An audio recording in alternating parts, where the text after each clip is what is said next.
Wondering how you can become better at running your business? Entrepreneurship can be stressful. There's too much to do and not enough time.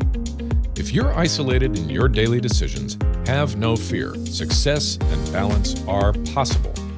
Welcome to the Small Business Answer Man podcast, where you master the art of running a successful business using practical advice from experts who want to help you succeed. Now, here's your host, Gary Wilbers. Welcome to 2024. Yes, it's early in the year, and my goal this quarter was to find guests that's going to propel you not only for the rest of this year, for the rest of your life. And today I know I've got one of those people because she's a high-flying individual, and we'll make her share a little bit of that story here a little bit later. But she's going to really help us solve a problem. And Tanya, would you share with our listeners today, what problem will you help them solve? Actually having focus. I think these days our focus is being hijacked constantly. So it's actually focusing, accomplishing what actually matters, and being present with your loved ones. So the work-life fusion for life fulfillment. Oh, that is so important today because we get so busy, and successful entrepreneurs, what do? They'll spend all the time they can on their business, but sometimes they forget about the other people. And if you don't make those relationships strong, guess what? Things unravel. It's part of the reason my business is called Ascend Business Strategies. It's not about ascending to the top of the mountain by yourself. It's about who can you bring along to the top of the mountain. So today we've got with us Tanya Alvarez. She's founder of a New York ad agency. At the age of 25, she battled odds and achieved $1 million in revenue. With Owners Up, she helps you win at work while living what matters most in life. So Tanya, it is great to have you on the podcast. Welcome. Thank you for having me. I'm excited. Well, we're so excited to have you. Let's talk a little bit about this. You shared your problem is that focus, and that is a real challenge. It's a challenge for everyone, but for business owners and entrepreneurs, if they don't focus in, it really can cost them their business and their life that we've talked about there a little bit. So can you share with us maybe some of those? How can we combat some of those daily distractions and really remain laser focused on what truly matters as we're going through this journey of entrepreneurship? So I think the first thing is self-awareness. I Mm. think people don't even realize that they're doing stuff that doesn't matter. They're just doing things that they're comfortable with. So what I've seen in many entrepreneurs is sometimes they need to be doing sales and marketing, but they're avoiding that like the plague. And they rather like do systems or just make their product better. And then it's this constant thing being in the comfort zone. So the first thing you need to do is be self-aware. I always tell people to do an audit. So it's a quick little audit, write down everything you do, get a highlighter, red, yellow, green, right? And in that, red is all the tasks that are just admin stuff. Yellow is all systems, and green is revenue generating, right? And then after you kind of highlight it, now you think which tasks drain you and how much time does it take? And once you understand that, then you understand where your time's being spent, and then you get a reality check is, are you busy or are you focusing on the right things? Yeah, I think that's become so important because it's so easy to do the things that we feel, as you said, more comfortable in, but we're not driving that revenue. And then, of course, that creates our stress, can create the burnout that we have in a business because we're prioritizing those wrong things. So one of the questions I was going to ask you as kind of a follow-up is, how can we start to eliminate those feelings of overwhelm or stress by prioritizing those right tasks at the right time once we've kind of taken that audit and that inventory that you're talking about? So I don't know about you, I have tons of ideas. And one thing is you got to figure out a place to put those ideas and then take the time to rank them. Rank them based on, is this idea going to make an impact? What is a difficulty level of that? And then how much time is needed for it, right? And once you have this number, then you can rank stuff based on that. And then you can prioritize, okay, this looks like it's going to make the biggest impact and doesn't demand that much resources. Let me move this forward. So that's how you do the goal prioritization, or else you're gonna be chasing everything like a squirrel. A second thing you might want to do, and this is, I call this like, it really is a focus booster. It takes 3 minutes to do. And it's called the RAP, R-A-P. R, review everything you get done during the day. Because some days are like, whoa, what the heck did I accomplish, right? And then when you write it down, you're like, wow, I did accomplish a lot. And then other days you're just like, I'm so drained. What did I do? And then you start realizing, oh, these are the tasks that drain me. Why are they still on my plate? And then A is for assessing. Is this like day awesome? Would you give it a 5? And the cool thing about that is you start seeing the patterns of what makes an awesome day for you, and you can reverse engineer it. So once you have a bunch of 5s, you're like, okay, this is how I want to set my day. I know based on my assessment and I see the patterns, this is the way you go about it. And then P is, what are you going to prioritize for the next day? Now, this is super important, and I like to put a little bit of a time frame in there because a lot of people like start thinking about stuff, or they think of these big, like they don't, it's not specific enough. So what are the 3 things you can get done before 12 o'clock?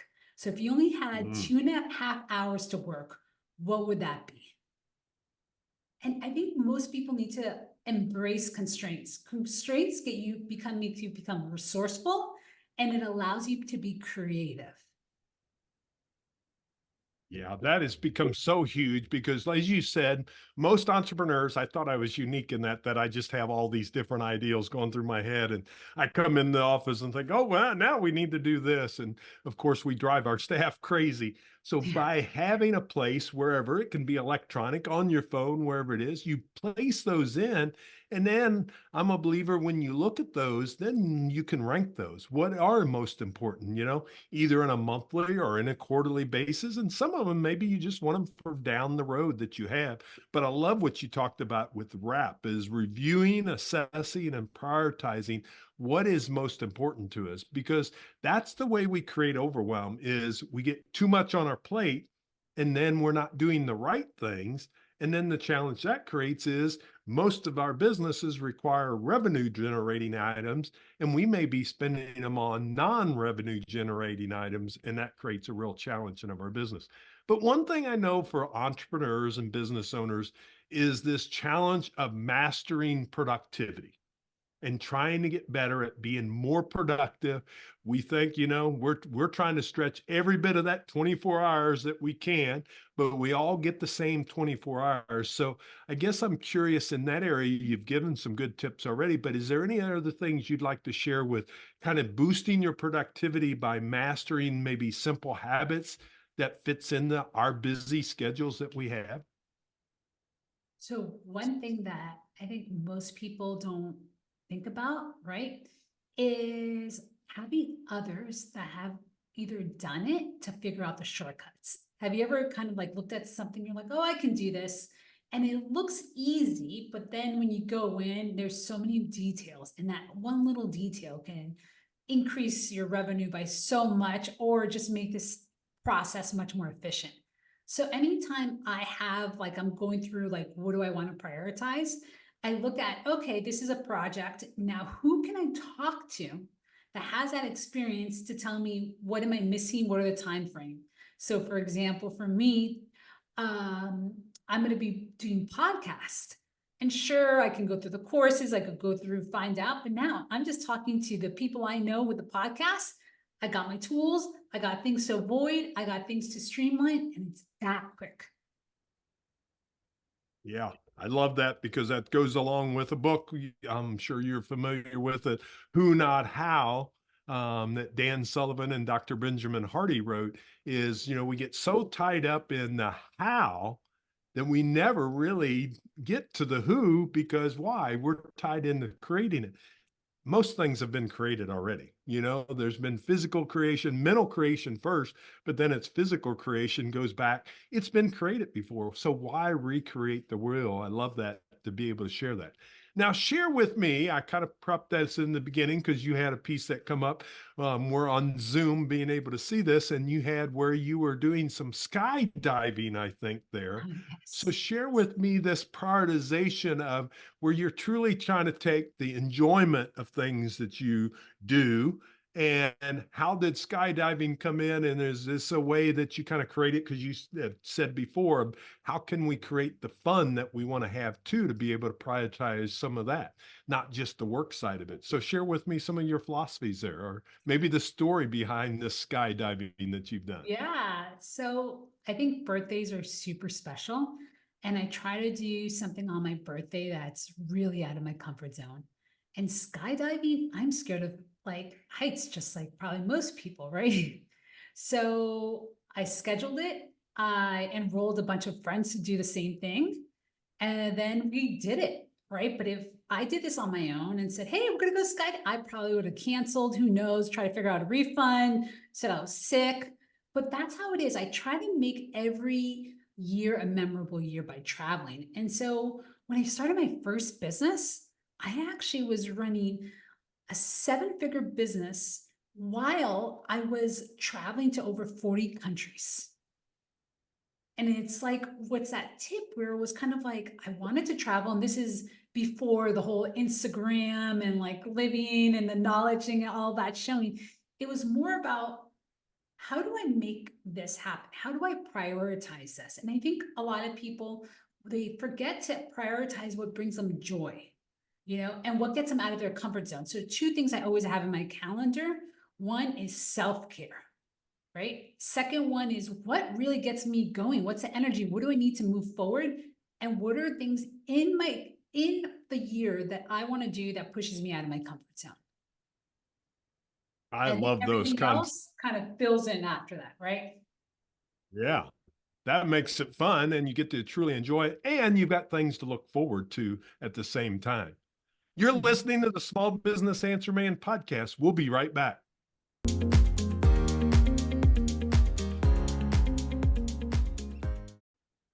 And now back to the show.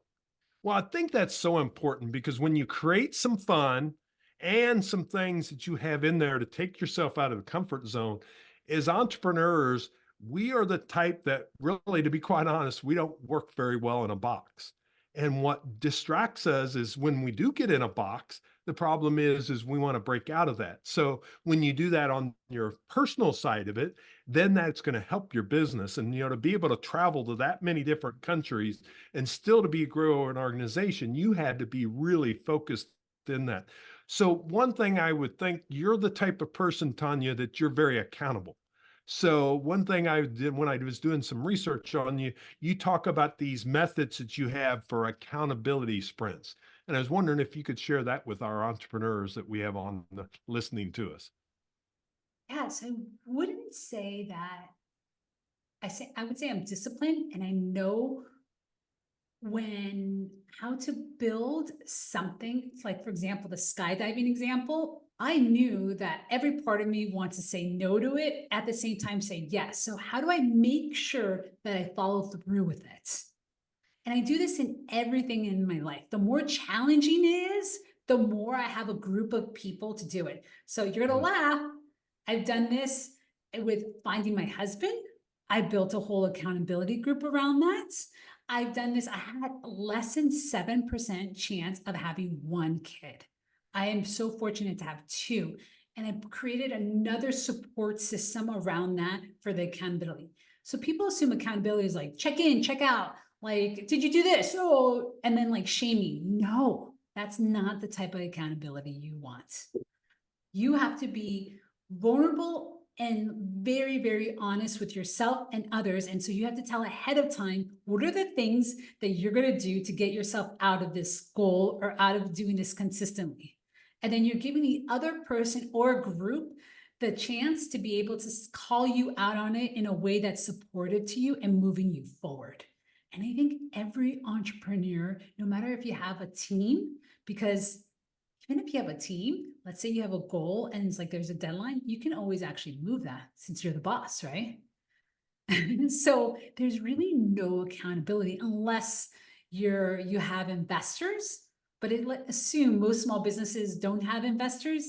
It's just you. So how the heck do you hold yourself accountable from not burning out and reaching your goals?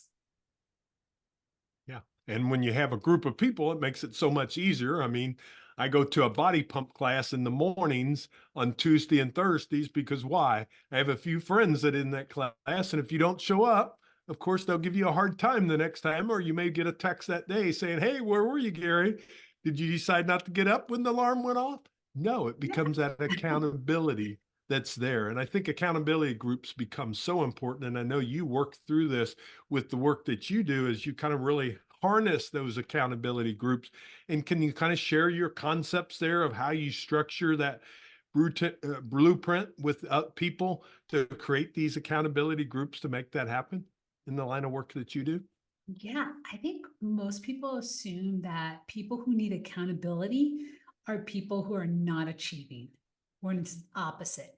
Name me an Olympian who doesn't have a whole group to make sure they have a trainer. They have all these people that make sure they hit whatever their time, if they're running or whatever that is. So it came to me, this whole concept. Here I am training for the Boston Marathon. I was a collegiate athlete, so I know exactly what to do to run a marathon. And I ran New York, but I still joined a team of people. I had a coach and I had other peers. And just like a marathon, it's starting a business. You're all excited in the beginning, and then you go through a roller coaster of emotions, physically and mentally. And then after a while, someone's not running a marathon, they're not going to understand how you're feeling and how nervous you are. Other peers will. And then you have a coach to kind of like tell you, oh, you should like blind spots that you probably would have missed because you're too close to it.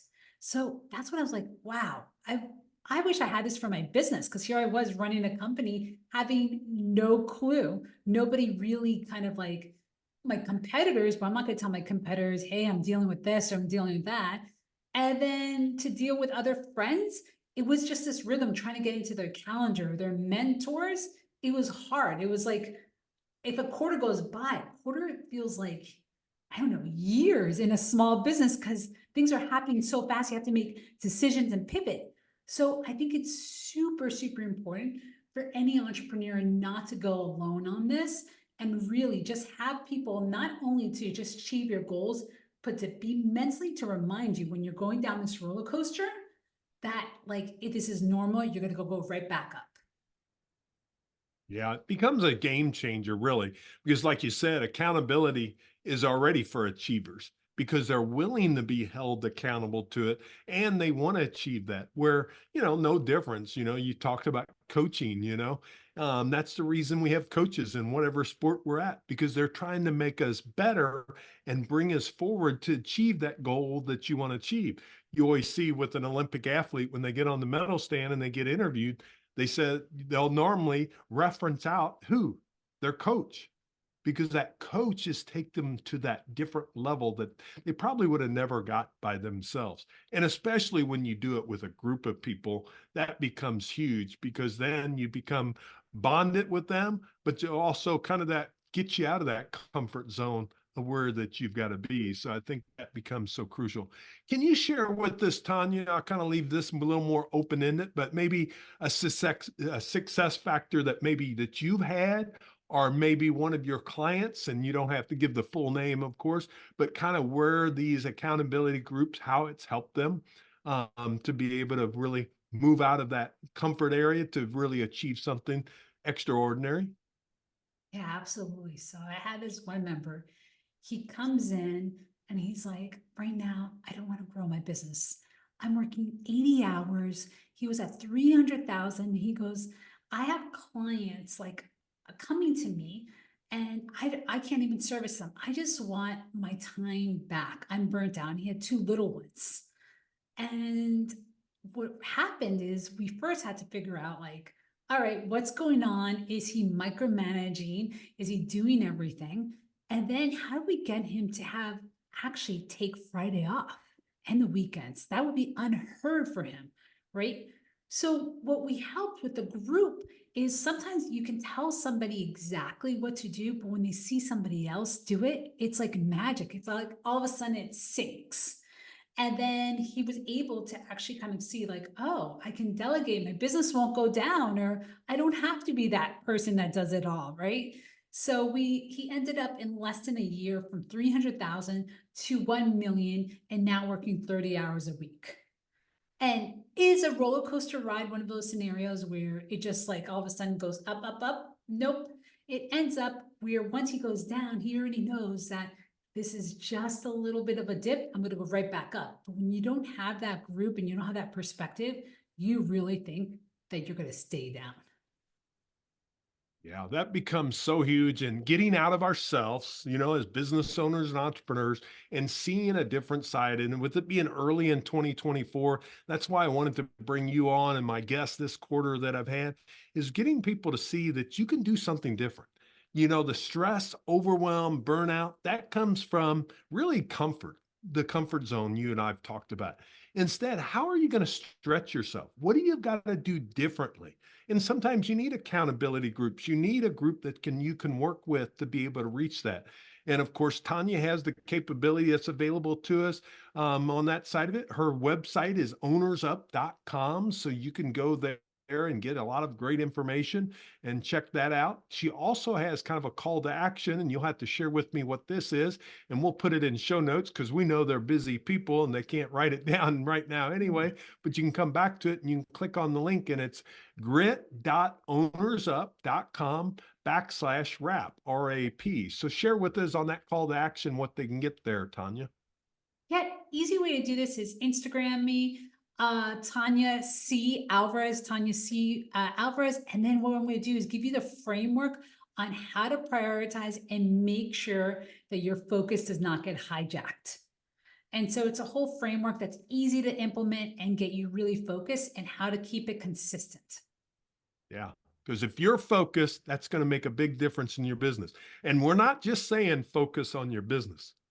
We're talking about focus on your business and your life, because that's the philosophy that I really want to stress here is you don't want to climb to the top of the mountain and get there by yourself. It's very lonely then. You've left everybody else that's important at the bottom of it and stuff. This quarter is about you becoming better as an individual so you become better for your family, your friends, and your business.